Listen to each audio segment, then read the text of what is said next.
There's a Spotify page for Blaze Foley. He's been dead since 1989. And if you go there right now, you may find music he's never made, alongside recordings that are legit, collecting royalties that he would have never agreed to that are going to someone he's never met. Nobody asked his estate, nobody asked his fans, it's just there. That's where I'm going to start today. Not with a warning or a hyperactive cliché about AI taking jobs, but with something that's not covered as much, and honestly something that stresses me out a little more than a job being taken.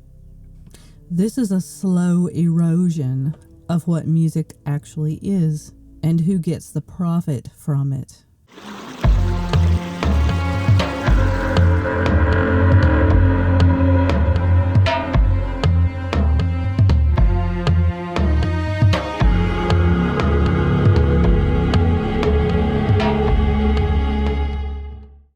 The Blaze Foley situation, it's an evolved scamming method. The real problem here is bad actors and scams. AI has become a tool that allows more evolved and easier ways to steal from people, and not just their music.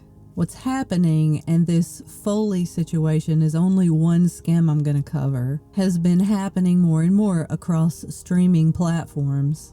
Bad actors are identifying artists with really loyal fan bases, but limited infrastructure. In other words, not the celebrities out there whose legacies are very protected by managers and lawyers, but slightly lesser affluent artists who passed away before the streaming era. These people who had smaller estates, underfunded, people who manage their collections, who are unaware of what's being uploaded in that artist's name. They generate music using AI, something like Suno or Udio, of course, trained on that artist's catalog. They upload it through distributors that require very little verification. DistroKid, as being one of the most wider known, it's got faster uploads, no review board, just not as much oversight at all.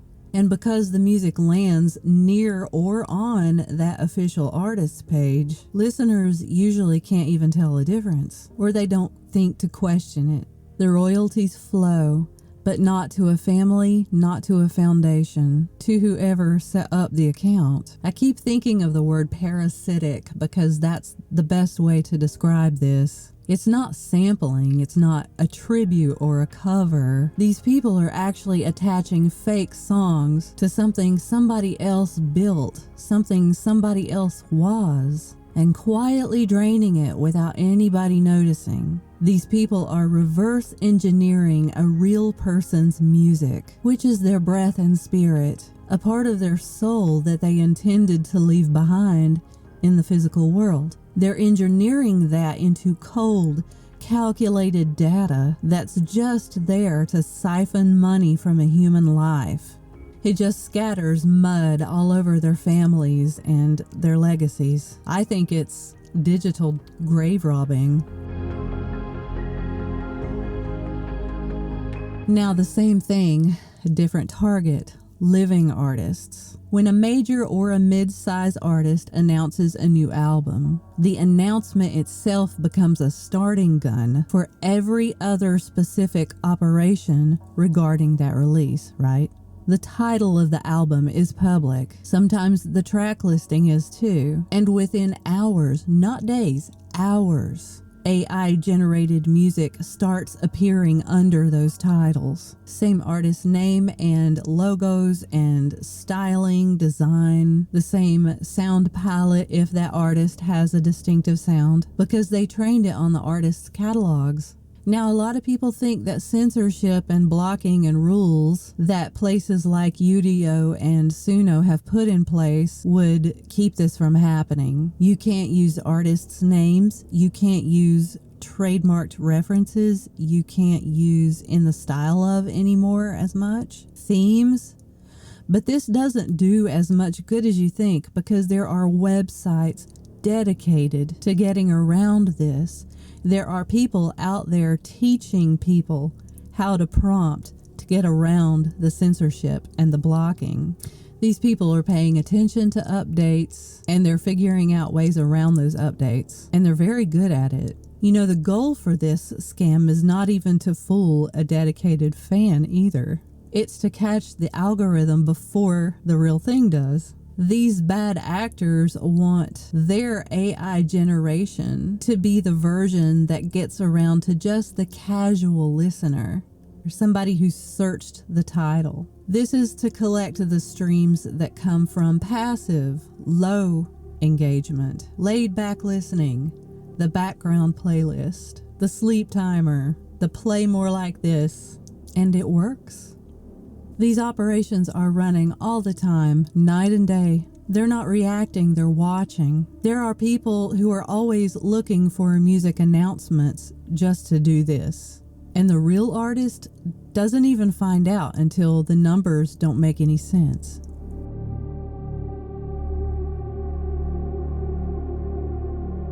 Yes, we have streaming music money laundering now.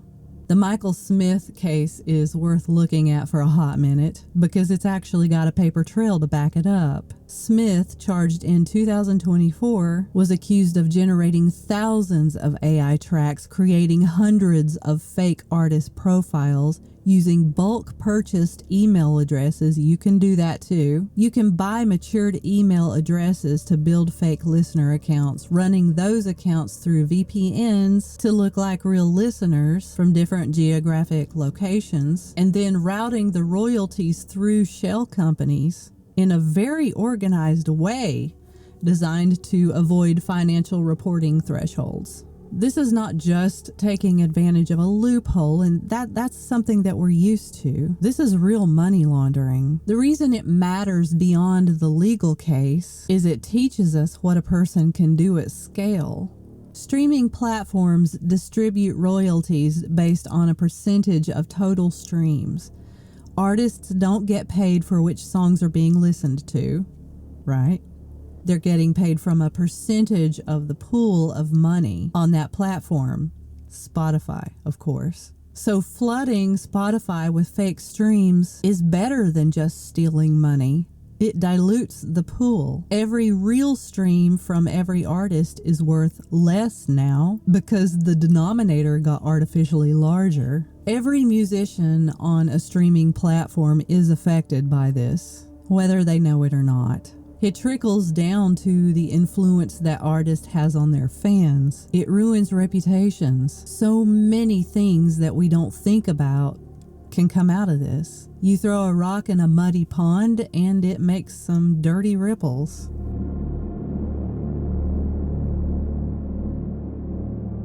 Now this is for independent musicians specifically, because the people running these next two scams understand exactly what indie artists want and what they're afraid of. Sync licensing, getting your music into television, film, advertising, video games. It's one of the most important revenue streams available to an independent artist, and it can change the entire path of somebody's career. And it's hard to get. The real pathways are competitive and they're vague, confusing. And most artists spend years trying to get their foot into the door.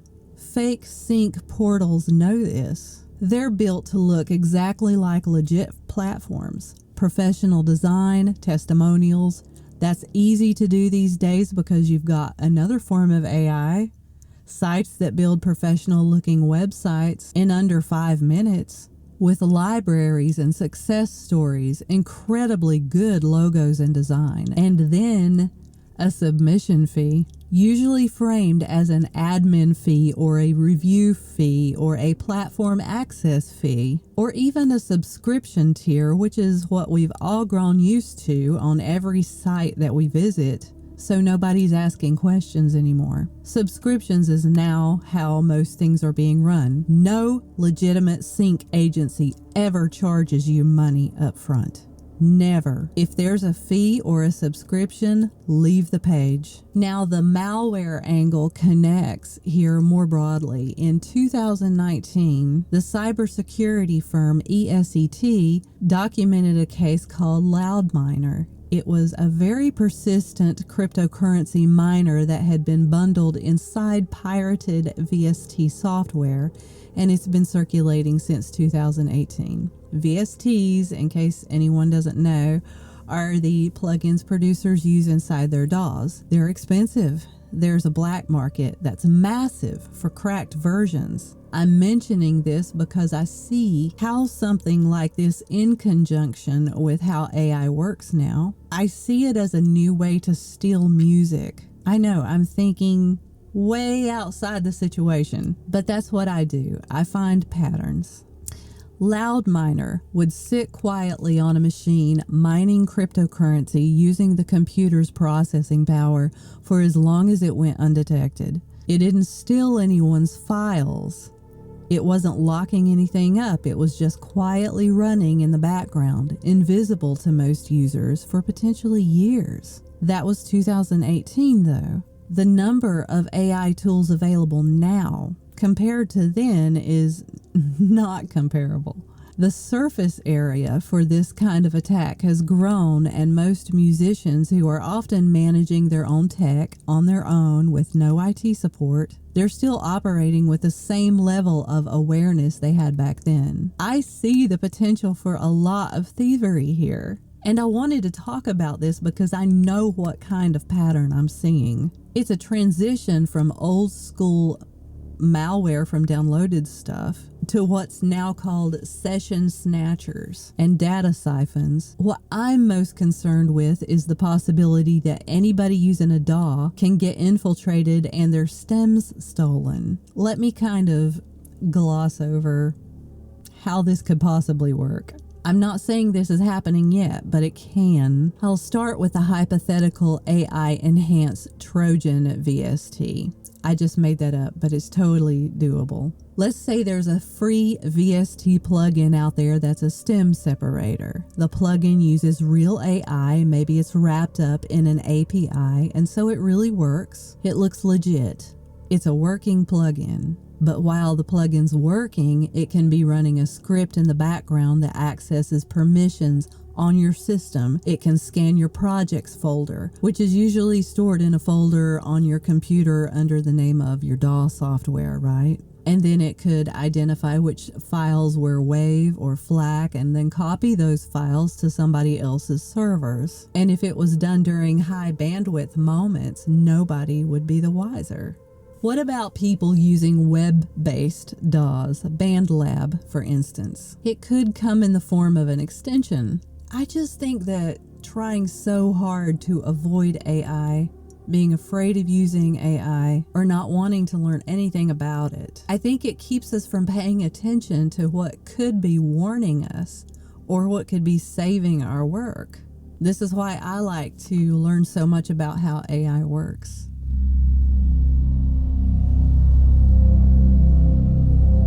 The last thing I want to cover here is the one that I think gets underreported because the victims are usually too scared or too embarrassed or too ashamed to go public with it.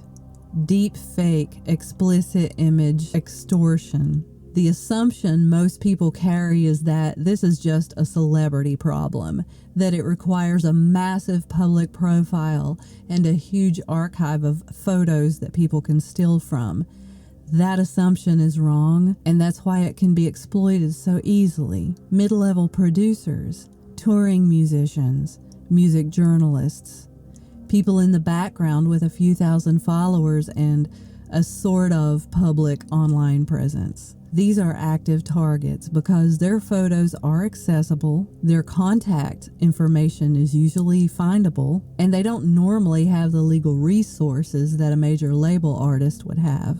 Now remember, AI does not need real explicit images to generate explicit images. It needs a face, and any social media profile picture will do it. The extortion that comes from this is pretty straightforward. pay or the images get sent to your label, your collaborators, your family, not just your fan base. Some people pay the money. Some people don't and have to watch it happen. The psychological damage isn't dependent on whether anybody actually believes the images are real. The simple act of having them sent will do a lot of damage. And this is more than just embarrassing in certain situations. You don't know what people's private lives are like. Sometimes those lives can involve partners and sometimes even family members that are mentally unstable. And the response from a mentally unstable partner can be pretty extreme and sometimes dangerous. So this is actually a little more serious than a lot of people like to believe. And I'm not ending on a solution here because the honest answer is that solutions are incomplete. They're slow, and the problem of AI scamming is moving faster than policy response. What I can say is knowing that this exists, knowing that it extends well below the celebrity tier is the baseline. You can't protect yourself from something that you've been told doesn't apply to you. These 5 things are happening now at scale inside the same industry that's spending most of its public conversation talking about whether AI will make music that people like or not. Let me add something else here.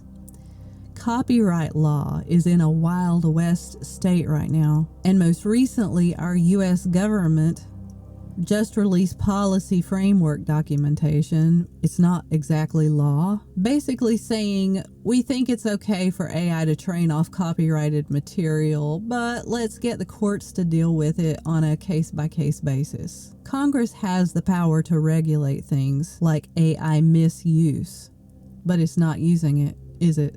Now, having said that, I am not a person who loves a whole lot of government regulation. I don't trust my government. I don't trust any government. But I also don't trust human nature and the majority. I think people, given the chance and the ease of which to do it with, will do horrible things to each other.